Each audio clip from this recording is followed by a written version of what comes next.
નમસ્કાર વિદ્યાર્થી મિત્રો, સ્વાગત છે તમારું અમારી YouTube channel all over job ઓફિશિયલમાં. વિદ્યાર્થી મિત્રો, આજે આપણે વાત કરવાના છીએ ગુજરાત ગૌણ સેવા પસંદગી મંડળ દ્વારા જે ગુજરાતી સ્ટેનોગ્રાફર ગ્રેડ 2 વર્ગ 3ની જે ભરતી બહાર પાડવામાં આવી છે એની વિગતવાર માહિતી વિશે આપણે વાત કરવાના છીએ. વિડીયો શરૂ કરતા પહેલાં મિત્રો, જો તમે અમારી યુટ્યુબ ચેનલને સબસ્ક્રાઈબ ન કરી હોય તો અમારી યુટ્યુબ ચેનલને સબસ્ક્રાઈબ કરી દો.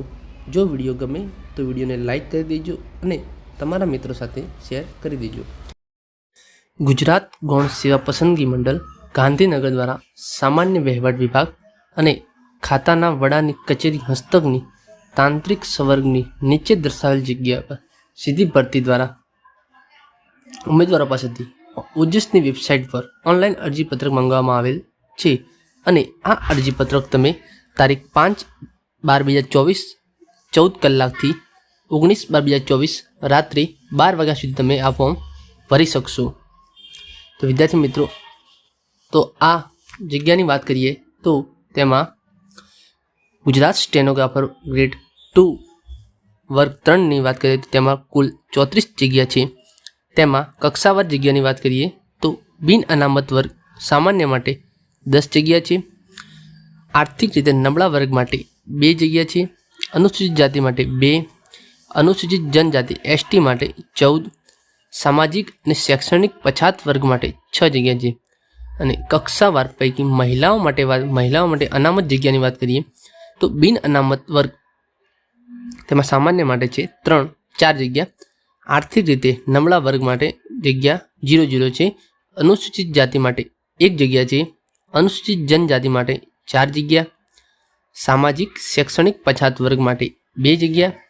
અને કુલ જગ્યાઓ પૈકી અનામત શારીરિક અશક્ત એટલે કે દિવ્યાંગ વ્યક્તિઓ માટે 5 જગ્યા છે. અને માજી સૈનિક જે એરફોર્સમાં કે BSFમાં હોય છે, જે માજી સૈનિક હોય છે એમના માટે 3 જગ્યા આમાં છે.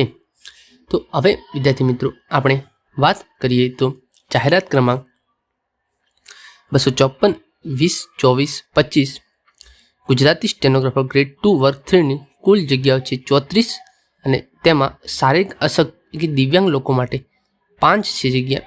તેમાં A, B, C જે ગ્રેડ છે એમાં 2, 1, 1 અને 1 એ પ્રમાણે એમાં જગ્યાનું વર્ગીકરણ કરવામાં આવેલ છે. તો હવે એમાં વિદ્યાર્થી મિત્રો વાત કરીએ તો આપણે નીચે સ્ક્રોલ કરીશું. તો વિદ્યાર્થી મિત્રો, તેના પગાર ધોરણ વિશેની વાત કરી લઈએ તો તેનું પગાર ધોરણ છે તેનો કરાર આધારિત નિમણૂકની સમયગાળો છે 5 વર્ષનો અને કરાર આધારિત નિમણૂક દરમિયાન દર મહિને એમને ફિક્સ પગાર 49,600 રૂપિયા મળવાપાત્ર છે. તો તેમને પગાર છે એમના 49,600 રૂપિયા પગાર છે. અને તેમને આ યોજનાની વયમર્યાદા અને શૈક્ષણિક લાયકાતની વિગતોની વાત કરીએ તો તેમાં વયમર્યાદા છે 19/12/2024 રોજ ઉમેદવારની ઉંમર 20 વર્ષથી ઓછી નહીં અને 40 વર્ષથી વધુ હોવી જોઈએ નહીં. વખત સુધાર્યા પ્રમાણે ગુજરાતના મુલફી સેવા વર્ગીકરણ અને ભરતી સામાન્ય નિયમો 1967ની જોગવાઈ અનુસાર અગાઉથી ગુજરાત સરકારની સેવામાં હોય તે વ્યક્તિઓની તરફેણમાં ઉપલી વયમર્યાદા હળવી કરી શકાશે. ઉમેદવાર અથવા રાજ્ય અધિનિયમથી અથવા તે હેઠળ સ્થાપાયેલી અથવા સ્થાપિત યુનિવર્સિટી પૈકી કોઈ પણમાંથી અથવા યુનિવર્સિટી ગ્રાન્ટેડ કમિશન એક્ટ 1956ના સેક્શન 3 હેઠળ જાહેર થયા મુજબ યુનિવર્સિટી હોવાની ગણાતી અથવા તે તરીકે માન્ય થયેલી બીજી કોઈ પણ યુનિવર્સિટી શૈક્ષણિક સંસ્થામાંથી મેળવેલી સ્નાતકની પદવી એટલે કે BA BCom જે ગ્રેજ્યુએશનની ધરાવતો હોવો જોઈએ અથવા સરકારી માન્ય કરેલી તેની સમક્ષ લાયકાત ધરાવતો હોવો જોઈએ. પછી બીજી વાત કરીએ તો ગુજરાતી મુલકી સેવા વર્ગીકરણ અને ભરતી નિયમો 1967માં ઠરાવ્યા પ્રમાણે કોમ્પ્યુટરના ઉપયોગ અંગેની પાયાની જાણકારી ધરાવતો હોવો જોઈએ. ઉમેદવાર ગુજરાતી અને હિન્દી બંને ભાષાનું પૂરતું જ્ઞાન હોવું જરૂરી છે. અને હવે વિદ્યાર્થી મિત્રો આગળ વાત કરીએ તો તેમાં વયમર્યાદાની છૂટછાટની વાત કરીએ તો સામાન્ય વર્ગની મહિલા ઉમેદવારોએ મહિલા ઉમેદવારે અનામત વર્ગના પુરુષ અને મહિલા ઉમેદવાર તેમજ માજી સૈનિક શારીરિક અશક્ત દિવ્યાંગ વ્યક્તિ ઉમેદવારોને નીચે મુજબ નિયમ અનુસાર છૂટછાટ મળવાપાત્ર રહેશે. તો કેટેગરી વાઇઝ વાત કરીએ તો સામાન્ય કેટેગરીની મહિલા ઉમેદવારોને 5 વર્ષની છૂટછાટ, મહત્તમ 45 વર્ષની વયમર્યાદા રહેશે. અનામત કેટેગરીના પુરુષો ઉમેદવારોની વાત કરીએ તો 5 વર્ષ, મહત્તમ 45 વર્ષની વયમર્યાદામાં રહેશે એમને. અનામત કેટેગરીના મહિલા ઉમેદવારોની વાત કરીએ તો 5+5 એટલે કે 10 વર્ષની છૂટછાટ એમને મળશે, એટલે મહત્તમ 45 વર્ષની મર્યાદા થશે. સામાન્ય કેટેગરીના શારીરિક અશક્તતા ધરાવતા પુરુષોને 10 વર્ષ, મહત્તમ 45 વર્ષની મર્યાદામાં.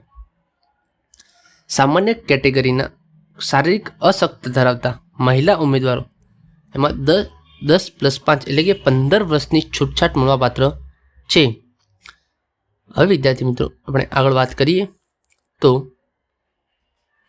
કોમ્પ્યુટરની જાણકારી. ઉમેદવાર રાજ્ય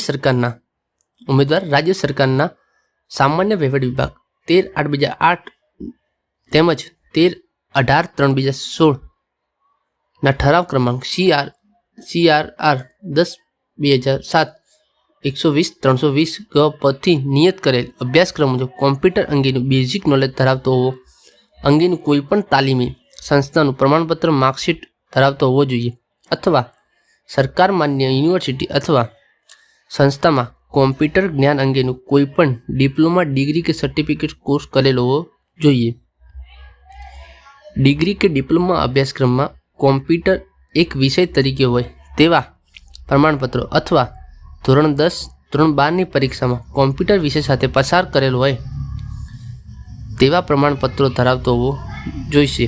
તેમજ આ તબક્કે આવું પ્રમાણપત્ર ન ધરાવતા ઉમેદવારો અરજી પણ કરી શકશે, પરંતુ આવા ઉમેદવારો નિમણૂક સત્તાધારી સમક્ષ કોમ્પ્યુટરનું બેઝિક નોલેજનું પરીક્ષા પાસ કરવાનું આવું પ્રમાણપત્ર નિમણૂક મેળવતા પહેલાં અચૂક રજૂ કરવાનું રહેશે, અન્યથા નિમણૂક મેળવવાના પાત્ર થશે નહીં. તો વિદ્યાર્થી મિત્રો, કોમ્પ્યુટરની જાણકારી હોવી આમાં ફરજિયાત છે અને કોઈપણ સંસ્થાનું તમારી જોડે સર્ટિફિકેટ હોવું પણ જરૂરી છે. અને હવે વિદ્યાર્થી મિત્રો વાત કરીએ નીચે તો